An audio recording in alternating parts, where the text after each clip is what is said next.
Stages में बांटा है। जो आपके पास मटेरियल्स हैं उन सब में भी आप अब तक पढ़ चुके होंगे।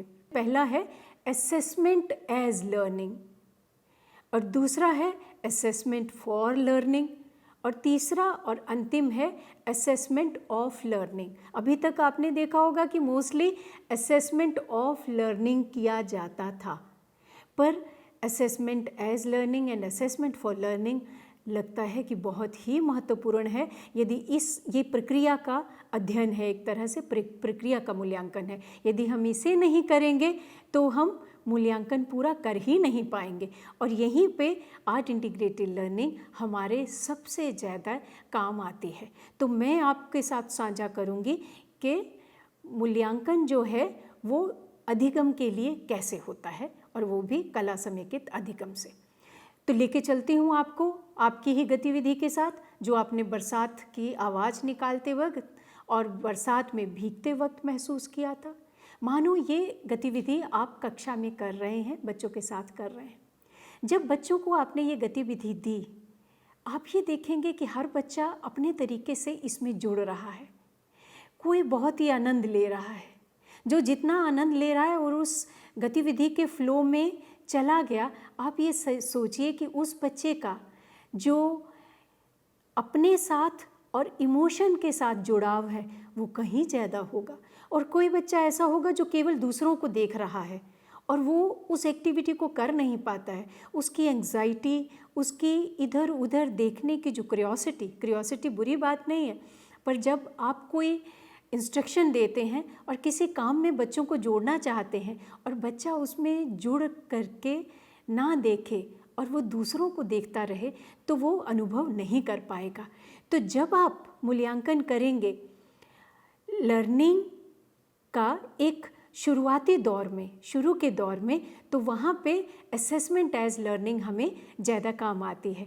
इसके बाद हम जब असेसमेंट फॉर लर्निंग पे आएंगे तो इस पर्टिकुलर हिस्से पे दोबारा से नज़र मारेंगे। तो चलिए चलते हैं असेसमेंट फॉर लर्निंग पर। नमस्कार साथियों, मैं दोबारा से आपके पास हाजिर हुई हूँ, पर इस बार आर्ट इंटीग्रेटेड लर्निंग का एक नया पहलू लेकर के। अभी तक आपने किया है और देखा है कि आर्ट इंटीग्रेटेड लर्निंग में हम किस तरह की क्विक एक्टिविटीज़ करते हैं, जिससे करने वाले को अलग अलग तरह के कार्य अनुभव होते हैं। वो अपने जीवन के साथ जुड़ता है, अपने आसपास की चीज़ों के साथ जुड़ता है और अपना जो एक्सप्रेशन है, जो ओरिजिनल एक्सप्रेशन है, उसको साझा करता है। तो उन दोनों वीडियोस के बाद ये महत्वपूर्ण वीडियो जो है, ये हमें समझाता है कि कला को हम मूल्यांकन के लिए भी यूज़ कर सकते हैं।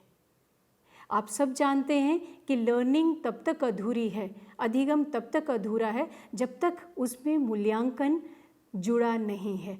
और कला समेकित अधिगम एक ऐसी सीखने सिखाने की प्रक्रिया है जिसमें एक प्राकृतिक ढंग से मूल्यांकन होता ही जाता है। तो हम यहाँ पे उदाहरण लेंगे, पर उस उदाहरण को लेने के लिए मैं पहले बताऊंगी कि अब हमारा जो मूल्यांकन करने का तरीका है वो आप सब जानते हैं कि कॉम्पिटेंसी बेस्ड है।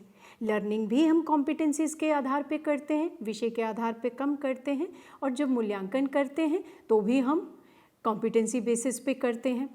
तो हालांकि इस पर्टिकुलर लेसन में आप अपने रीडिंग मटेरियल में देखेंगे कि लगभग 10 से 12 कॉम्पिटेंसीज़ हमने जो हैं वो जोड़ी हैं, पर यहाँ मैंने 2 कॉम्पिटेंसीज़, क्योंकि समय कम है और आपको ये समझ आ जाए इसके लिए केवल 2 कॉम्पिटेंसीज़ ली हैं, जिसमें हम ये कहते हैं कि जो लर्नर है वो अलग अलग परिस्थितियों के साथ जुड़ करके सोचने के लिए तैयार हो जाएगा। वो अपनी क्यूरियोसिटी के हिसाब से इन एक्टिविटीज़ में एंगेज हो पाएगा, कन्वर्सेशन में एंगेज हो पाएगा। वो अपने शब्दों में अपने अनुभवों को, वास्तविक अनुभवों को दूसरों के साथ साझा कर पाएगा। और इस तरह से भाषा की अनेकों कॉम्पिटेंसीज़ हैं जिसमें कि एप्रोप्रिएट वोकेबलरी का प्रयोग भी हमने लिखा है कि करना सीख जाएगा।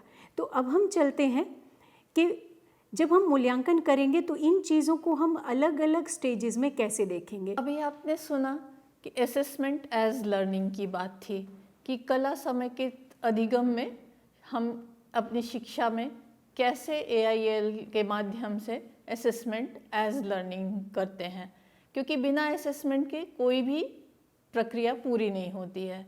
तो यहाँ पर हम बात करेंगे कि बच्चों ने बहुत कुछ सीखा, जैसे अपने पाठ में अभी मॉनसून डायरी की ही बात थी, अगर उदाहरण के लिए लें तो उन्होंने बहुत सारी चीज़ें सीखी, बहुत कुछ उसमें प्रोसेस में आया।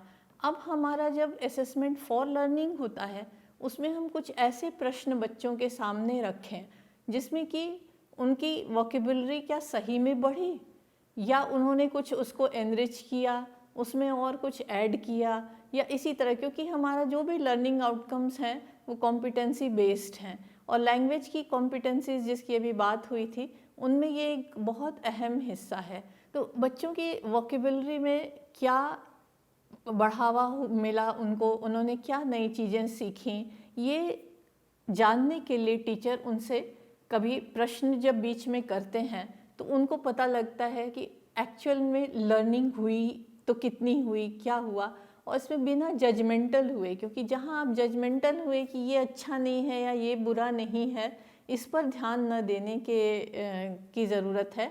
और हम उनको कैसे इनकरेज कर सकते हैं, हम उनको कुछ इस तरह के छोटे छोटे टास्क क्या दे सकते हैं कि वो अपने आसपास लोगों से बात करके कुछ और उसके बारे में जाने कि बारिश को और क्या किस किस माध्यम से जाना जा सकता है और अच्छे से, मॉनसून क्या है, तो ये और इसमें उनकी जो भाषा है उसमें किस तरह से बढ़ोतरी हुई, ये चीज़ हम जानने की कोशिश करें। हम उनको छोटे से क्विज़ भी दे सकते हैं जिसमें उसमें पता लगेगा। और पर इसमें ये एक जो फिर हम कहेंगे कि ये एक ध्यान रखा जाए कि बच्चों को डिस्करेज नहीं हो बच्चे, कि हम उनको कहें कि अरे ये इस भाषा में है, इवन अगर it's in English, so there it may not be necessary that they use all the words in English only. They can include their own mother tongue, their own language or the regional language also. The thing is कि इसमें हम उनका देख रहे हैं कि competency बढ़ी कि नहीं, उनको पाठ समझ में आया कि नहीं, और कला के माध्यम से स्पेशली जो एक्टिविटीज़ उन्होंने की बारिश को लेकर के, उससे उनको किस तरह से कॉम्पिटेंसी जो है बढ़ी। तो असेसमेंट फॉर लर्निंग जो जब हम बच्चों की करें तो ये ज़रूर आप ध्यान में रखें कि हम बच्चों को देख रहे हैं कि उनकी किस तरह से भाषा का विकास हुआ है, उनमें किस तरह से भाषा के बारे में जानकारी ज़्यादा हुई है, और साथ ही साथ वो इस कॉन्सेप्ट को कर भी रहे हैं। स्टोरी के माध्यम से भी हो सकता है, रोल प्ले के भी किसी भी माध्यम से हो सकता है। अभी हमने बात सुनी assessment as learning and assessment for learning. अब हम बात करेंगे असेसमेंट ऑफ लर्निंग। आज तक हम जब भी बच्चों का आकलन करते आए हैं कि बच्चे ने कितना सीखा, तो उस पर अब हम देखेंगे कि किस तरह से हम यहाँ पे आकलन करेंगे कि जिस गतिविधि में बच्चे ने पार्टिसिपेट किया, जिस तरह से उसने मिलजुल कर कोई काम किया, जिस तरह से उसने अपने स्पॉन्टेनियसली अपने दिल की बात कही, ये सारी बातें ज़रूर आएंगी असेसमेंट ऑफ लर्निंग में। हम देखते हैं कि जो बच्चा है एक कम्युनिटी से आता है, एक समाज से आता है, उसका एक पारिवारिक बातें होती हैं कि वो क्या क्या सुनता है अपने परिवार में, वो किस जगह पे रहता है, क्या वो किसी डेजर्ट में रह रहा है, रेगिस्तान में रह रहा है या पहाड़ी इलाके में रह रहा है। इन सब बातों का उसके ज्ञान पर बहुत ज़्यादा वो डिपेंड करता है। इन सब बातों पर वो बहुत सारी कहानियाँ ऐसे सुनता है, बहुत सारी ध्वनियाँ ऐसे सुनता है जो कि उसके आसपास में चलती रहती हैं। तो जब हम वो असेसमेंट करते हैं, इन सब बातों का हमें पता लगता है। जैसे ये जो हमने गतिविधि की आज बारिश की, उसमें आप देखिएगा वो कहेगा कि मेरे गांव में जब बारिश हुई तो मेरे पिताजी बहुत ज़्यादा परेशान हो गए क्योंकि उस समय बारिश होनी नहीं थी।